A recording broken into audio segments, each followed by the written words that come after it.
আসসালামু আলাইকুম। আমি মিনহাজ এগ্রোহলির বিডির পক্ষ থেকে আপনাদের সকলকে জানাই শুভেচ্ছা এবং স্বাগতম। তো আজকে আমরা আপনাদেরকে খুব চমৎকার একটা বিষয় দেখাবো। যারা এই ছাদে বাগান করেন এবং সবজির চারা যারা বেসিক্যালি লতানো এই যে সবজি করলা, আপনার লাউ কুমড়া চাষ করেন কিংবা ঝিঙে, ওনারা কিন্তু খুব চাইলে এই ধরনের পার্মানেন্ট এই যে মাচা, এটা কিন্তু এসএস দিয়ে বানানো হয়েছে। এই পার্মানেন্ট মাচা তৈরি করে কিন্তু আপনারা সবজি চাষটা করতে পারবেন। এতে করে আপনাদের বাগানে যেমন এক ধরনের আলাদা সৌন্দর্য আসবে, এর পাশাপাশি আপনারা এরকম ভালো একটা প্রোডাকশন নিতে পারবেন।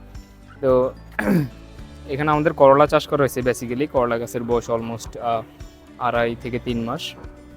এখানে প্রচুর করলা ধরছে। এই যে এখানে একটা করলা আছে, আমাদের নিচে করলা আছে। আমরা জাস্ট কালেক্ট করা যায়, আমাদের লম্বা একটা লাঠির মতো আছে, ওটা দিয়ে করলাগুলো নেওয়া যায়, সমস্যা হয় না।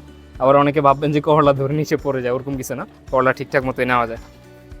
তো এটা একটা ছোট্ট আপডেট ছিল যে করলা গাছে আপনারা যদি ছাদ বাগানে করতে চান তাহলে এরকম পার্মানেন্ট যে মাচা আপনারা সেটা তৈরি করে ছাদে করতে পারেন।